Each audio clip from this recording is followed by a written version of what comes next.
ngiyambingelela futhi again ukhuluma nozama wakhe wantshangase under indaba yoMusa Center. Njengamanje ngizokhuluma ngasingayo. Oku-Anotha nje. Ngicela usibingelele nje ngalendlela esijwayele ukubingelela ngayo. Ngizothanda ukubingelela indaba yoMusa, ngibingelele uMadumuza ngoba wakhe umzamo okuhle engihle naye la. Ubani u-Anotha Ndilo? U-Anotha Ndilo umfana nje omncane osifundela grade 9 eMkhobeni High School. Esikoleni useuke enginake manje khona umfana olingana nami uMpofu. Manje ujwayele ukumemeza usena nami ngijwayele ukumemeza sethi samawele. Manje esikoleni uyahlupha nje. Hayi angihluphi mina phela ukuthi angikwazi ukuhlala endaweni eyodwa. Ngempela? Mana, ngawusixoxele sezithiwa ohambile ngayo ekhosini, uhamba ngendaba yoMusa, uhamba noSebo Mpungose. Wazizwa kanjani? Ngazizwa ngijabulile ngaphinda futhi ngazizwa nginovalo kodwa leyo valo ngazisebenzisa ngokuba emotional for inkondlo. Ukhona ungashayela nje incane? Ya ngizowenza yona kodwa yile engangisho ekhosini engiyibhalile kusamele ngiyoyifunda ngakayibambi kahle. Ya, nawe ishayisizwe.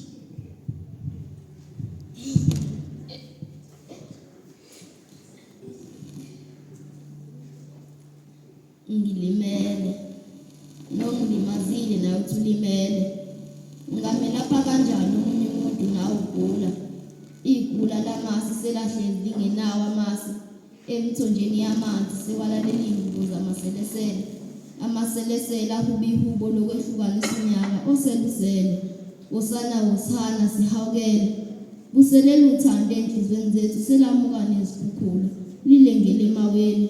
Bayafika kuthina bezofuna uthando leqiniso siliphike sisasilazi futhi sizange silibone makwenzeka sikuthola siyesaba zoshabala lokwamazula abadala uthando sebalipayitele emaphaketheni makwenzeka beliveza selehla ngamathanga indaba esematheni umuntu omdala usekwazi ukubona umuntu omdala usekwazi ukubona umntwana namathanga mudala uthinta amathanga umntwana noma esekhala umntwana uthi angilimazi engakaza limali.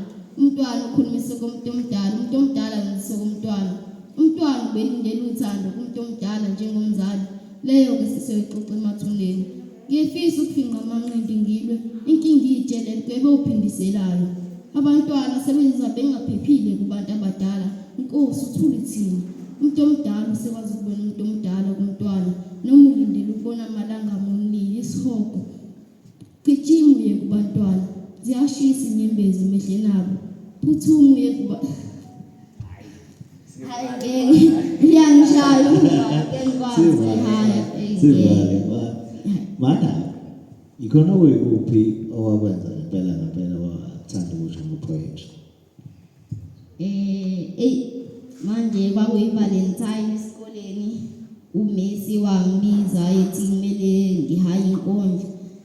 Primary uMiss khonimisa kwakuthiwa uMiss Mthetho wangifundisa ukwenza inkondlo sasiya kwamakhathi elofu wathi kumele ngenze izibongo zenkosi uDingane ukuthi kwakunzima kodwa ukuzibamba ngoba kwabamapheji awu5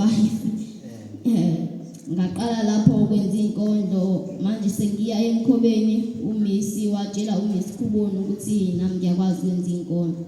Ngevalentine uMiss wangibiza wathi ucela ngenze inkondlo. Usayikhumbula nawe iValentine? Ngisayikhumbula manje inkinga ngangisamncane ngizibhalele yona kwakuyomunye umuntu. Ukhona umuntu okusizayo ukuthi ubhale? Ngasekubhaleni ngiyazibhalela kodwa izinto eziningi ukuthi kumele ngiphimise kanjani yabo ngibuye ngiye nakumalume uKelvin khona ezongicorrecta nje ngisho kahle inkondlo. Ngizwa from now on uyibona kuphi when it comes to ukusho amapoem nanokuthi wazizwa kanjani ngesikhathi usuhlangene noSebo Mpungose?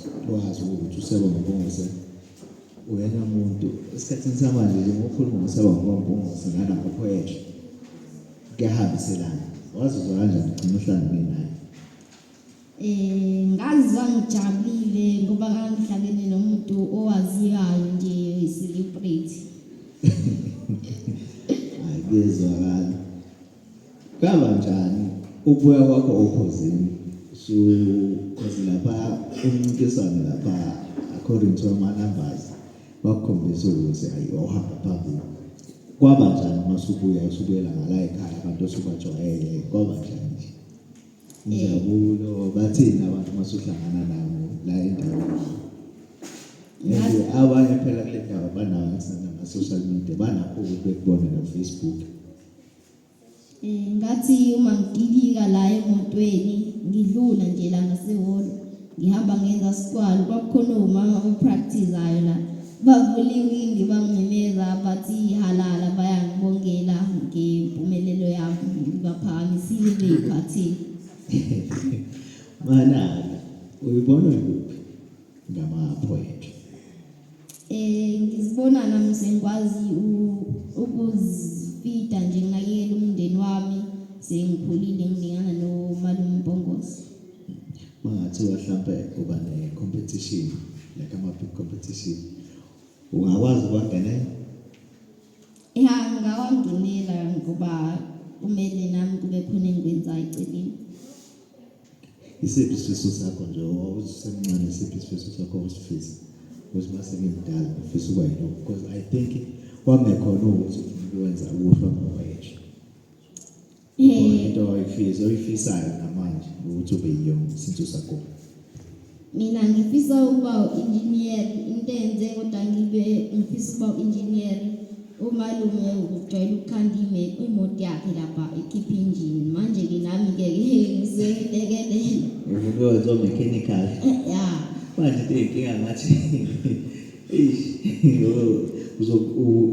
u-Brayton wakho uzowenzela kuphi Emkhobeni? Ya, kumele ngikwenzele khona ngoba nayo imali yokuyeconca. Which means kumele ube nayo i-choice because ngathi asikho kuleso stream Emkhobeni esifaka i-physical sciences.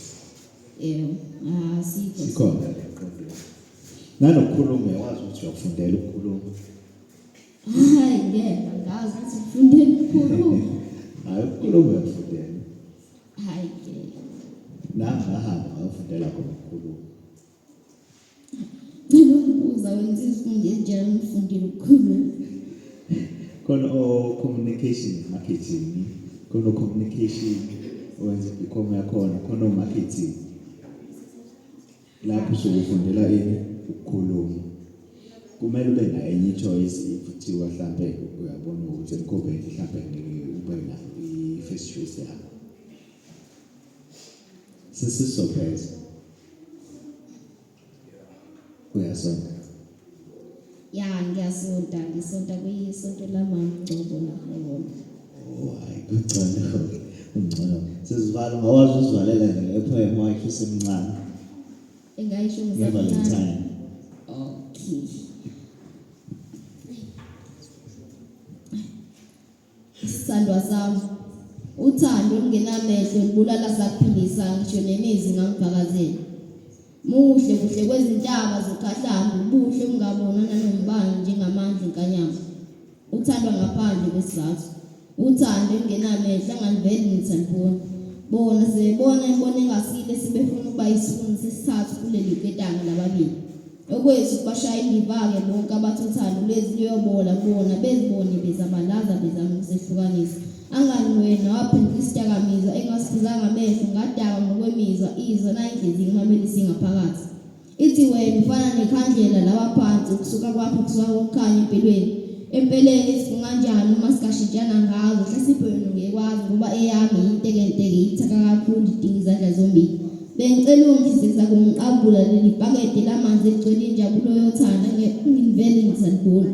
Ukube nginamandla ngabe ngiyayifaka indandatho emunweni simaphathisongo ngiyayona ushango umamatheko licikuzana. Uhlanzisa inhliziyo icishe iphume ngomlomo kanti intondo lothande bengicine kulibonanga amehlo engqondo. Vale. Cha, ekusiphethayo utholakala kanjani? Inamba yami. Ya, i-cellphone number, ama-social media. Kuma-social media, ipage engiyivulile ku-TikTok, amabili okwamanje elithi Anothanjilo nelithi Anotha Imbongi Sakhula. Anothanjilo, we-Anotha Imbongi Sakhula on TikTok, on Facebook. Ku-Facebook angikakaposti amavidiyo kodwa We-Anothanjilo. account yami Anothanjilo. Cela usiphanganise khona nabo bathola phela sithola kuyona. It's 066 429 1988. Usiphindela. 066 429 1988. Hayi, siyabonga mfana. Siyabonga kakhulu ngesikhathi sakho ukuthi ukwazi usugcina ufikile la. Anda indaba yomuzi channel.